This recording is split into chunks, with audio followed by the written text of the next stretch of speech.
His principal research interest is how it all started, or more precisely, prebiotic evolution and the emergence of life.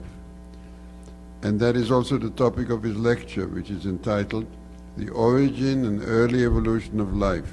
Did it all start in a warm little pond? Professor Lazcano. Thank you very much, Professor Sokal. Does this now get... Yeah, I think it has to go. Mechanical. Thank you so much.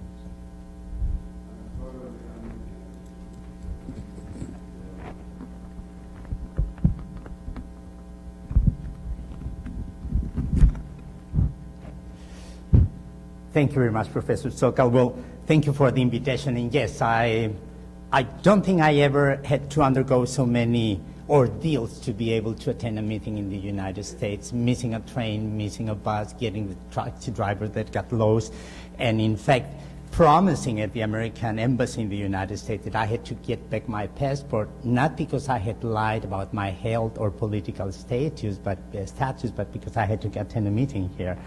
But, well, these are the times. Well, I'm absolutely delighted to speak after Dr. Tugman, not only because I like him very much, but also because he already spoke about the warm little pond, which is, of course, the metaphor that Charles Darwin used when speaking about the origins of life. And I thought that he was going to show the cover of the Origin of Species. He did not. But let me show it just to remind you that Darwin doesn't address in his books the issue of the origins of life, although there's a very famous letter that he sent in 1871 to Hooker, in which he included the paragraph speaking about the possibility of a protein compound emerging in a warm little pond. And here you see the if, and oh, what a big if. And it's very nice to see this letter because it also shows what a tremendous ordeal it is to actually be able to read Darwin's handwriting. He may have failed as a medical student, but he did keep the surgeon handwriting until the end of his life. In any case, what many people don't realize is that he actually spoke in public. He wrote about the origins of life and the idea of a warm little pond in a letter that he published in the Athenaeum in 1863. So clearly he did have an evolutionary viewpoint about the issue.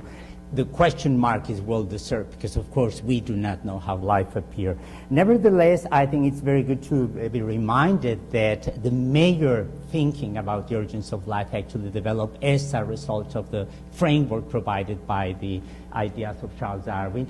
And in the 1920s, the idea of a warm little pond of the primitive soup was floating around. And Jeff Beda and I were able to find at least 4 references in which this idea of the synthesis of organic compounds as a necessary prerequisite for the origins of life was being mentioned. The most elaborate hypothesis came from Oparin's book in 1923, published in November 1923. And he told me several times that he didn't know why the publisher had decided to put Asylum mitosis in the cover of his book.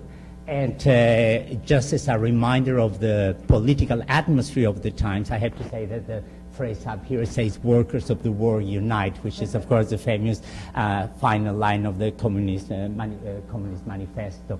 Then you have also Haldane in 1928 speaking about the primitive soup and how you could have viruses as representing a primitive form, transitional form from the organic molecules that have synthesized into the first cells.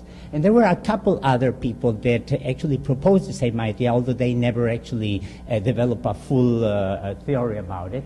Charles Lippmann, a geologist that was working in California at 1924, and Harvey, working, a microbiologist working in Harvard University, who actually spoke about a warm origins of life, a hot origins of life, because of course if the temperature is higher, then you don't need so many enzymes, and these seem to coincide with the idea of a primitive cell that didn't have a full set of catalysts.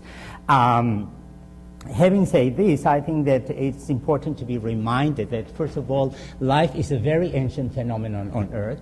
There are some debates, of course, about the actual nature of the fossil evidence provided by a number of colleagues, but I think that the general idea is that indeed by 3.10 3.5, 10 to the 9 years ago, that we had a very diverse microbiota already inhabiting the Earth.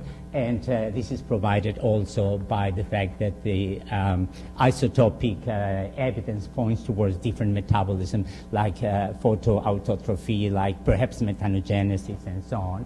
And this gets the emergence of life quite close to the actual formation of the Earth. And we have a very good data for this, but the real problem is that the early life of our planet, or the earliest stages of evolution of our planet, were extremely rude, in the sense that there was a huge amount of collisions due to comets, asteroids, planetesimals colliding against the primitive Earth. We also had, of course, the heat released by the condensation, the formation of the Earth. So very likely the oceans didn't settle down until about 4 billion years ago.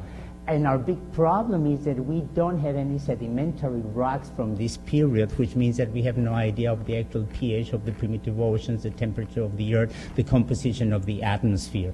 Nevertheless, when we look back to the very early stages of the solar system, we do know that indeed there was a synthesis of organic compounds, not only prior to the emergence of life, but actually before the formation of the Earth. And this evidence comes, of course, from radioastronomical observations.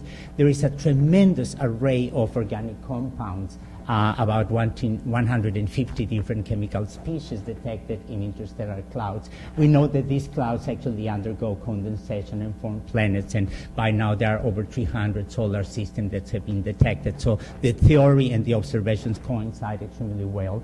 And one area of debate in this field is that the question whether these organic compounds in interstellar clouds can actually give rise to amino acids, to nucleobases, or to sugars, perhaps yes, perhaps no. In any case, clearly our ability to detect these compounds is currently not good enough to be able to answer this question. And the other issue that comes around over and over is whether these compounds, if they were present in the nebula that gave rise to the Earth and the solar system in general, actually did play some role or not in forming this primitive soup, or this amount of organic compounds that were available for the primitive life to emerge. We do have good evidence that there was some contribution from the extraterrestrial sources into cooking the soup, if you wish, and that comes from evidence by the stones that come from the sun, from the sky, and namely specifically from the Murchison meteorite, which turned out to have the same age of the solar system. And the meteorite, luckily for us, fell on Australia in 1969, when NASA had already very good laboratories for the very clean analysis of the lunar samples. So as we have analyzed these meteorites, especially, what turns out to be is that its composition is absolutely fascinating. We have a number of organic compounds, some of which were known to be in meteorites since the 19th century. And many people don't realize, by the way, that very distinguished chemists like Berthelot or Pasteur actually analyzed a meteorite that fell in France, in the south of France, in the middle of the 19th century. But more precise analysis nowadays point, in the case of the Murchison meteorite, to polyols, which are, of course, alcohols. They are derived, in this case, from ribose and deoxyribose. We have about 80 amino acids, most of which are actually, not all, in racemic mixtures. We have adenine and guanine, and we have uracil, which is, of course, an indication of cytosine, because cytosine can quite easily lose the amino group and then is transformed into uracil. So we have quite surprisingly evidence for chemical synthesis of biochemical monomers in the primitive solar system at the time in which the primitive Earth was forming. And this provides some evidence, doesn't prove, but supports the idea that there were equivalent processes taking place on the primitive Earth itself. Now, as all of you know, in 1953, which was by all means an extraordinary year, the vintage was quite surprising. There was the first sequencing of a protein. It was, of course, the year of the double helix model of DNA. It was also the year in which Stanley Miller published his experiment trying to simulate the primitive Earth in the University of Chicago. And you can see in this photograph that actually the apparatus that he used was quite small. It also shows how the standards have changed. The upper flats was covered with asbestos, something that no one in his right mind will use today. And it also shows how the dressing code of the students, graduate students, has changed tremendously. I often ask Stanley what had he done with the original apparatus, and his answer was consistent. I threw it away because it was very difficult to clean it up, and the apparatus ended up in the dustbin of the University of Chicago Chemistry Department. And when you do the experiment using exactly the same conditions that he used, you can see how in only 5 hours or so the chemical composition of an atmosphere of methane, ammonia, hydrogen, and water vapor does give rise to organic compounds. I think we are undergoing now a revisionist stage in the origins of life, because many people question enormously the significance of this experiment, but at the very least, it represents the starting point of laboratory studies of the origins of life. I think it represents much more, as we will see. And if we look at the chemical syntheses that have been performed under possible prebiotic conditions in a huge number of laboratories, there are a number of prebiotic syntheses that work, and they work extremely well. We can synthesize amino acids via the Strecker synthesis, as Stanley Miller demonstrated in 1953. Purines can be very efficiently formed by the polymerization of hydrogen cyanide, as John O'Rourke demonstrated in 1960. Pyrimidines can result from the condensation of cyanoacetylene and urea, as Leslie Orgel and Sanchez demonstrated in 1965. And sugars actually condense from formaldehyde very easily, and you have a huge array of different compounds out of this reaction. So either nature is playing a very mean joke on us, or else these experiments do represent a very efficient way of synthesizing organic monomers of biochemical significance under prebiotic conditions. Because here you have 4 types of molecules that we associate with biological activity, formed in what in chemistry we call one-pot reactions. You don't have to do a lot of manipulations to actually get the compounds. And the precursors are actually molecules that we have very good reason for assuming they were present on the primitive Earth. So I think this really supports strongly the idea of a primitive soup, but once again, it doesn't prove it. There's one point that people normally don't realize, and I think that's worth underlining, namely that if you do this type of experiments, you don't require very specific laboratory conditions to actually obtain the molecule. You don't require highly selective reaction conditions. In fact, the synthesis of biochemical monomers under prebiotic conditions produce very significant yields under a wide range of environmental settings, which means that, yes, we can play with different composition of the atmosphere, different pHs, with different sources of energy and so on, and nevertheless you still get the same molecules over and over again. And I think that if you look at the current literature published on the origins of life, there's a tremendous argument going on that for me is quite difficult to understand, in which people argue that no, the compounds actually came from outer space, or no, they were formed into hydrothermal vents in the floor of the oceans, or no, they were from in the atmospheres. But if you come from a country with a very sophisticated gastronomy like Mexico, you know that if it works, it's edible. You never despise a source of organic compounds. And I think that one should have a very eclectic view of the primitive soup. I think that one should recognize that the soup was formed not only by a number of reactions that took place on the Earth, but also with contributions from outer space. And this is the idea of the prebiotic soup that or a number of us adhere to. And of course, there are problems how to get from the soup to prebiotic polymers, from here to the origins of life, to the RNA world, and actually to cells that have DNA, proteins, and RNA. But one thing that I would like to underline is that if you really appeal to this very eclectic formation of the primitive soup, then one should recognize that the atmosphere may have not been highly reducing, but still with CO2 you can have synthesis of organic compounds. We actually demonstrated that in the last paper published together with Stanley Miller that actually appeared a few months after he had passed away. We used a neutral atmosphere using CO2, nitrogen, electric discharges, and just by taking care of controlling the pH, we were able to demonstrate a very efficient synthesis of amino acids. This was published a couple of years ago. So I think it's fair to say that the primitive Earth did have a number of sources of organic compounds, both from hydrothermal vents, from environments near volcanic or geologically active sites, thanks to electric discharges, the molecules that came in from outer space. And if we look at the composition of the primitive soup, of course we do not know how life appeared, but nevertheless, I think it's very encouraging to recognize that both the analysis of meteorites and the type of experiments that we do actually provide evidence that prior to the origins of life, the primitive environment was already endowed with a wide array of organic compounds of biochemical significance. There were many inorganic and organic catalysts, and sometimes the people wave their hands about what a catalyst is. Well, remember that a clay or a metallic cation or even a single amino acid can be very efficient catalyst for a number of reactions that have biological significance.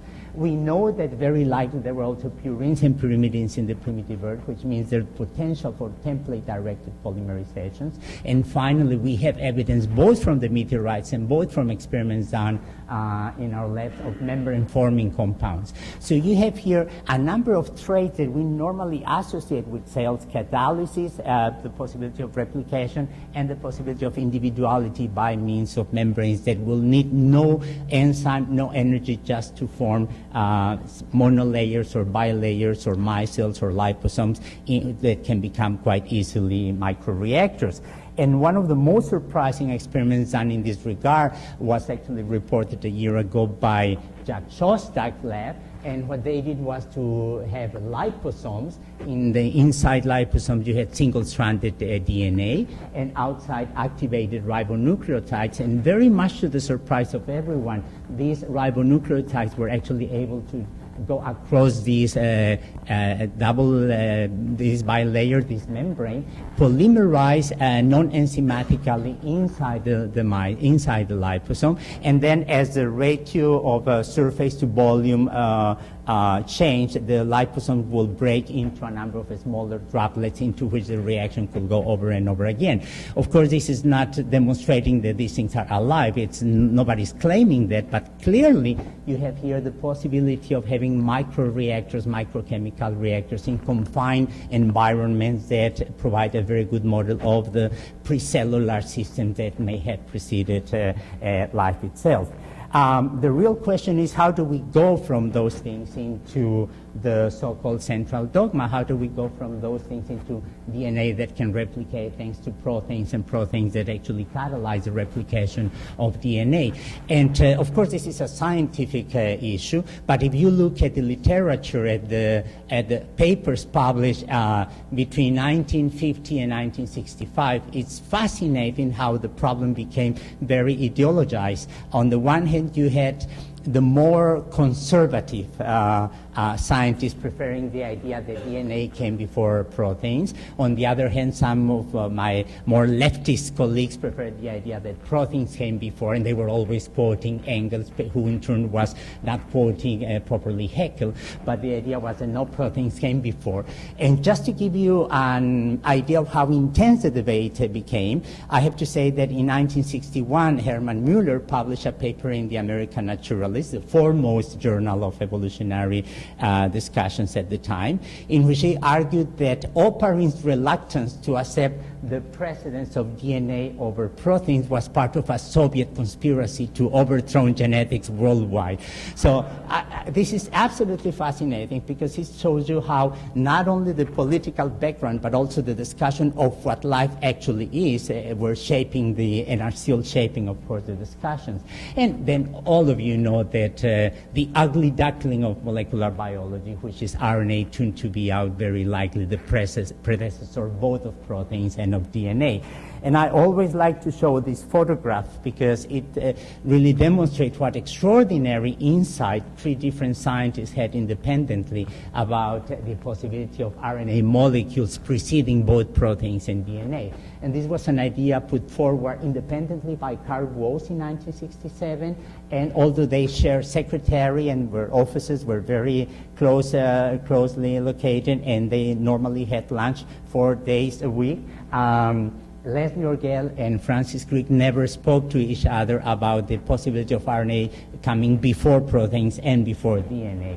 And it's really thanks to the insight and the biological intuition of these extraordinary scientists that we now recognize that, yes, indeed, very likely there was an RNA world.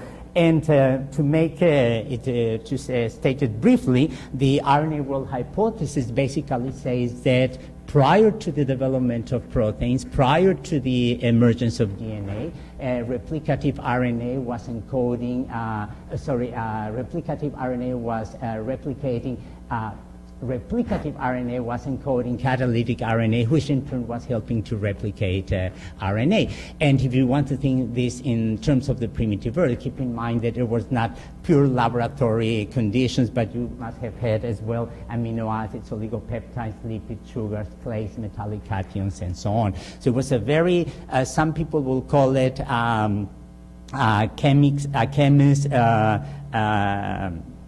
dream site. I think it was more like a molecular biologist's nightmare to think of all the possible interactions between these different compounds and the RNA. We do have very strong evidence of the robustness of the RNA world hypothesis, and let me just mention 3 cases which I found very appealing. First of all, we do have the self-sustained replication of RNA molecules in the absolute absence of proteins, as demonstrated by the lab of Jerry Joyce in February this year. We know that if you look at the sancto sanctorum of ribosomes, the site where you do have the synthesis of the peptide bond, you don't have any proteins in this catalytic site for peptidyltransferase. We only have RNA, and it's really the ribosomal RNA that's performing the catalysis of formation of this bond. And finally, really very small ribozymes, in this case no more than 194 ribonucleotides, can actually catalyze metabolic reactions like the aldol and reverse aldol synthesis. So I think that all in all, this demonstrates that yes, indeed, RNA can self-replicate, can provides indication of the origin of protein biosynthesis in an RNA world, and one can picture a primitive sort of metabolism actually catalyzed by ribozymes, by RNA molecules. So I think it's fair to say that somewhere between the formation of the oceans, when oceans finally accumulated, and the origins of life, there was an RNA world. And clearly one of the central issues in the origin of and early evolution of life is how did the RNA world came into being? Well, if you want to have RNA, you need nucleobases, which are quite easily to synthesize. You need phosphates, which pose a little bit of a problem in terms of the primordial environment. And you need ribose, which is really the hallmark of RNA. And in 1861 in St. Petersburg, Alexander von Butlerov demonstrated the so-called Formos reaction, in which he showed that formaldehyde actually condenses under slightly basic conditions into sugars. If you like literature, you may be reminded that there's some point in Anna Karenina in which is working with Bronsky along the River Neva, and she looks at the building, says, this is the chemistry department of the university.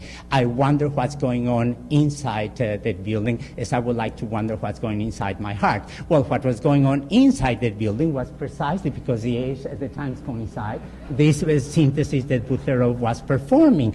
And this is a very good piece of news. The not so very good thing to realize is that reaction is not only efficient, but it's just too efficient, because we not only synthesize D-ribose, which is of course the sugar that we have in our own RNA in all living cells, but we also synthesize the same amount of L-ribose, and we at the same time synthesize many other sugars, as you can see in these different peaks formed in the chromatogram when you analyze the reaction. As a diabetic, I'm fully aware that most sugars have basically the same physical chemical properties, and in the absence of enzymes, it's not clear how you could actually select on the primitive earth D-ribose over this other huge array of molecules, sugar molecules that were there. There are additional problems with the idea of a prebiotic RNA world, the idea of an RNA world emerging directly from the primitive soup. And it is the fact that sugars are chemically unstable. Ribose in particular undergoes very rapid thermal degradation. And if you want to synthesize ribose under primitive conditions, you get a full array of possible different forms. You get the open chain aldehyde, or you can get the closed, the cyclic form of the molecule. You can have the alpha and the beta pyranose and furanose forms, and you can have equal amounts of D and L forms. So it's not clear at all how you could get from this mixture of sugars into precisely the D-ribose, which is the one we like. Well, this has led a number of people to argue that perhaps, although we have good evidence for the RNA world, perhaps there are still unknown prebiotic chemical processes that could actually explain how to go from such complex mixture into ribose and into RNA itself. Or, and I have to say that I found this alternative possibility intellectually much more attractive, perhaps the RNA world itself is the outcome of previous biological systems that were dependent on different types of genetic polymers, what we tend to call pre-RNA worlds. And this has led into a major debate in the origins of life, because nowadays, and I'm not sure I have to say that thanks to the physicists, but indeed the input of theoretical physicists has led to the idea that perhaps life at the beginning did not require any sort of genetic material. And it's the same school that Doug Futuyma was referring to when he mentioned Brian Ludwig, the idea that you can have self-emergent properties of complex systems, which are largely unspecified, I have to say. And some people will argue that what you can have is proto-metabolic reaction networks that form thanks to the transformation of organic compounds, and somehow the details are always missing. This gives rise to a system that can replicate and give rise to metabolism. And from here, it's very easy to understand the transition to an RNA protein type of cell. But others, like myself, I have to say this very clearly, prefer the idea that if you want to have life emerging from the very beginning, you're going to need some type of genetic material. And the idea is that this will replicate thanks to the availability of organic compounds present in the primitive soup, and somehow you need to get a good model of a pre-RNA molecule that can store genetic information or can replicate to get into this. Do we have models to supporting this idea? Well, the answer is yes, as long as we keep in mind that there are models and not actual demonstrations of that the transition took way in this place. We are all familiar with the structure of DNA molecules. You can see the deoxyribose, the phosphate group, the sequence of bases. But a few years ago, Peter Nielsen in Denmark demonstrated that you can synthesize a molecule which are called the peptide nucleic acids that actually share some traits with nucleic acids and with proteins. Here you have a standard protein. You can see the peptide bond, which you see here in this genetic polymer. You can see this bond repeating over and over again, so it's sort of a protein. And then you can see that joined with a derivative of acetic acid, you have here a sequence of bases, and the distance between the bases is the same as you will find in a DNA or RNA molecule.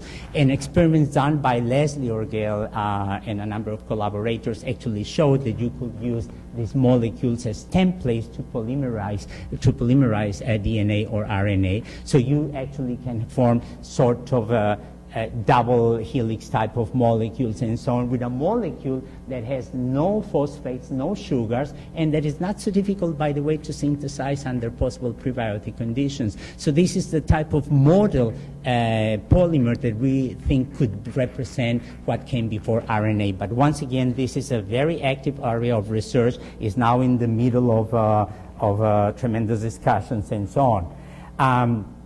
So what else can we say about the prebiotic situation? Well, not much really. I mean, we can try to make more sophisticated models of the primitive earth, to try to look at the actual compounds that can be synthesized. But I think that a very good approach is to do what the Romans did with the gut genus, look both ways.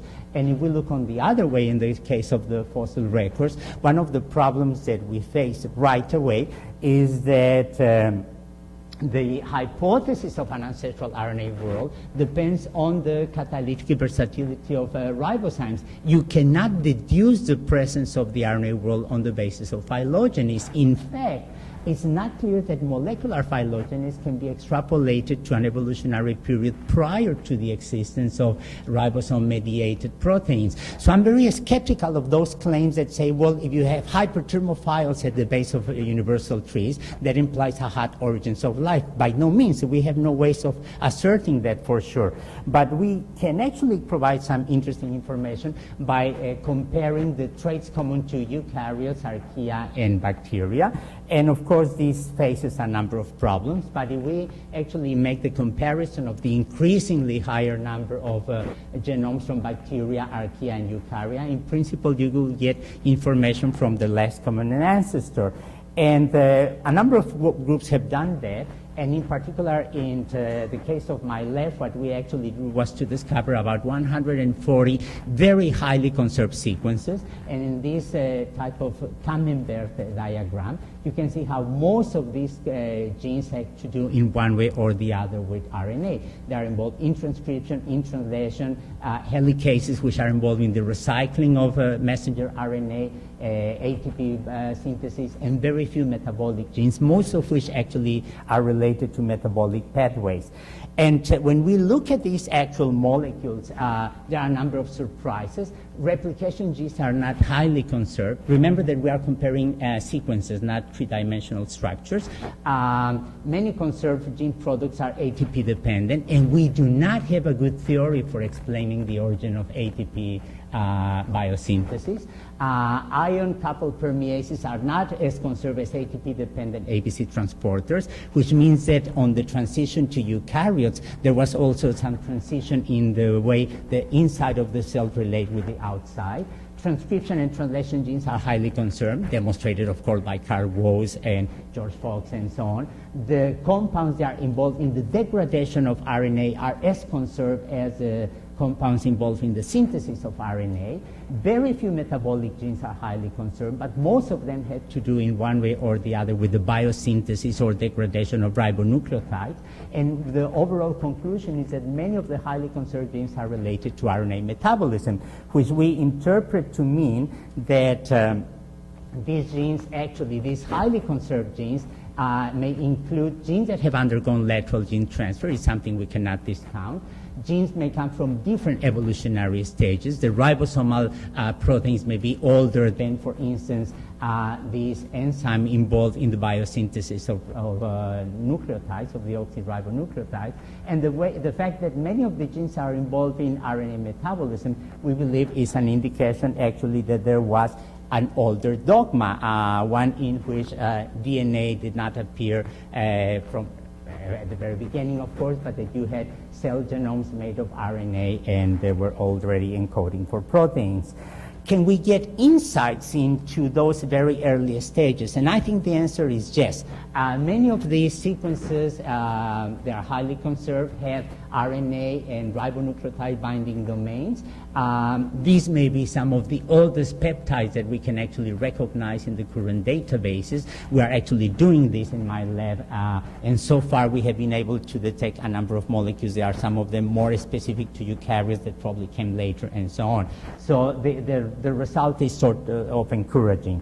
So I think that overall one can say that we have no problems cooking the primitive soup if one accepts that there were contributions from the outside and from the inside. The soup, of course, is a metaphor just like Schrödinger cats or the Maxwell Diamond.